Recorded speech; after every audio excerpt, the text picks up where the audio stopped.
होता ये है कि इसमें से कई राड आपके जलते नहीं है। पिछली बार का जब मैं अनुभव आपको बता रहा हूँ, वो पहले से ही ठीक करा लीजिए, चेंज करा लीजिए।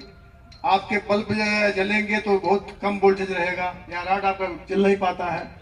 ये चीजें नहीं होनी चाहिए। पर्याप्त जो जनरेटर लगाए, इसमें कोई कंजूसी करेंगे तो इसको एडीएम साहब देखा जाएगा, फिर इनके खिलाफ कार्रवाई भी होगी और पेमेंट तो रुकेगा ही, ब्लैकलिस्ट किया जाएगा। तो जो आपके, इसीलिए मैंने 2 पार्ट में इस बार इसको कराया। आप देख रहे हैं खबरदार 24.com। अमरोहा जनपद के गजरौला में गंगाधाम तिगरी में कार्तिक पूर्णिमा पर लगने वाले ऐतिहासिक और राजकीय गंगा मेले की तैयारियां अब परवान चढ़ने लगी हैं। घाटों के किनारे साफ सफाई और समतलीकरण का काम चल रहा है। वहीं गहराई वाले स्थानों पर बैरिकेडिंग कर वहां संकेतक लगा दिए गए हैं। घाटों के किनारे महिलाओं के लिए वस्त्र बदलने को चेंजिंग रूम भी बनवाए जा रहे हैं। शौचालयों का निर्माण चल रहा है। इस बीच शनिवार को डीआईजी शलभ माथुर भी मेले स्थल पर पहुंचे और वहां चल रही तैयारियों और पुलिस व्यवस्था की जानकारी ली। डीआईजी ने कई महत्वपूर्ण सुझाव भी दिए। उनका मेन फोकस मेला मार्गों पर लगने वाले जाम को रोकने पर रहा।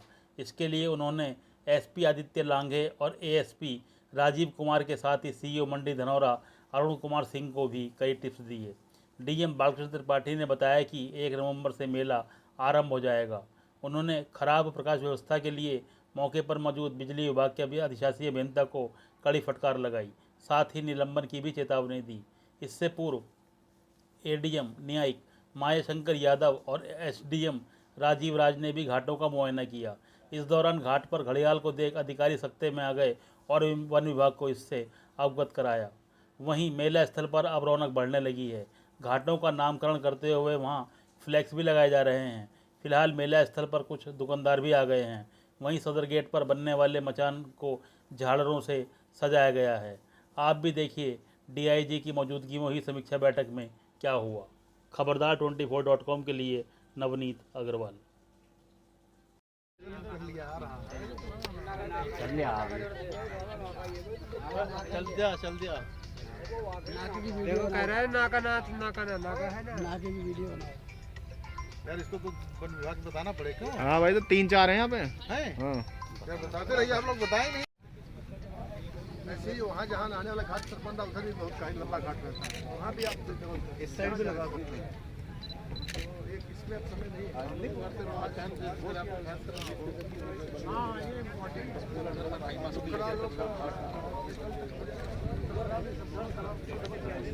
बस मैं इतना ही कहना चाहूंगा कि जो हम लोगों का ये स्नान वाला सर घाट रहता है, जो पिछली बार हम लोग देखे थे, तो वहाँ हर जगह जहाँ भी कुछ उनको मिल जाता है स्पेस, तो लोग नहाने की कोशिश करते हैं, जबकि वहाँ पे पानी ज़्यादा गहरा रहता है। तो बाद में हम लोगों ने फिर फोर्स लगातार तैनात कराई थी, जिससे कि उनको गाइडेंस करने के लिए भाई वहाँ ना नहाए। तो हम लोग पहले ही वहाँ भी उसमें भी फोर्स की तैनाती पर्याप्त कर दें। जो टीन हमारा बैरिकेटिंग किया जा रहा है, ये पीडब्ल्यूडी के लोग इस बात को देख लें, जो उनके ठेकेदार भी हैं, कि हम लोग अभी जब भ्रमण कर रहे थे 2 दिन पहले, तो आपने देखा होगा कि वो टीन अभी हिल रहा था और उसको मजबूत नहीं किया गया था। तो सर मेले के शुरू में ही सर इम्प्लीमेंट कर लेंगे हम लोग। सर इस बार सर एक नया हम लोग प्रयोग कर रहे हैं सर मेले में। सर वॉलीबॉल प्रतियोगिता और जो है कबड्डी प्रतियोगिता, सर 2 प्रतियोगिताएं भी सर हम लोग एक नवाचार के रूप में सर यहाँ पे कर रहे हैं सर। और इसी मतलब पुलिस लाइन के पीछे का एक हम लोग उसको मिनी स्टेडियम बना रहे हैं। समस्त अधिकारियों ने सर, हम लोग पिछले सर पितृ विसर्जन मेला कराए सर, कई 5 लाख लोग आए थे। सीओ साहब ने बड़ी मेहनत की थी सर। तो उसमें सर एक कमी हम लोग अनुभव की, जैसे कि पुलिस जो लगती है एक चौराहे से दूसरे चौराहे पर लग जाती है। बीच में क्या हुआ, लोग गाड़ी पार्किंग कर दे रहे थे और कोई रोकने वाला नहीं था।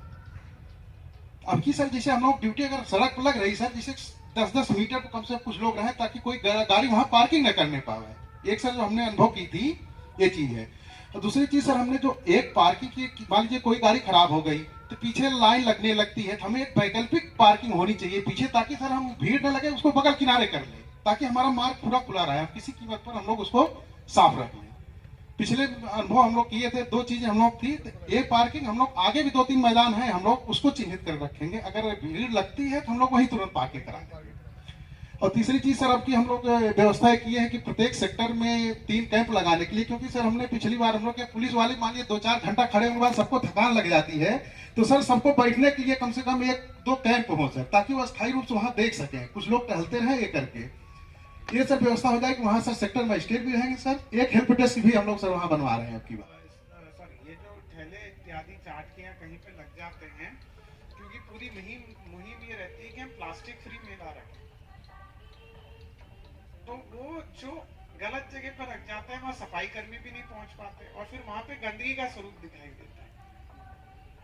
तो आप चौपर में बैठेंगे तो ऊपर से सारा व्यू आता है,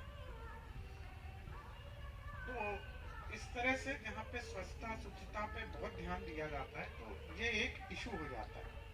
व्यक्ति आते हैं जो ऑलरेडी दूसरी फोर्सेस में तैनात हैं या रिटायर्ड पुलिसकर्मी है, सैन्य कर्मी है या पैरामिलिट्री में, तो उनको सारी पुलिस की या सबकी ड्रिल पता होती है, उन्हें तैरना भी आता है, तो वो सो कॉल्ड जो है वो कहते हैं 4 लोगों को हम साथ में ले चलते हैं, हमें तो आता ही है तैरना, तुम्हें भी डुबकी लगा देते हैं। And they are quite rigid in the sense कि वो मानने को तैयार नहीं होते हैं कि नहीं हम तो कर सकते हैं। अब कहाँ पे गहरा पानी है उसको चिन्हित कर लिया जाए और कहाँ पर आप अलाउ करेंगे डुबकी लगाना, उन्हीं पॉइंट्स के ऊपर डुबकी लगे ताकि कोई बेतरतीब ना जाए, नंबर 1। नंबर 2, इस तरह की भी व्यवस्था रखी है कि अगर कोई गाड़ी खराब हो गई तो उसको आप उस वक्त कैसे उस पॉइंट से हटवाएंगे।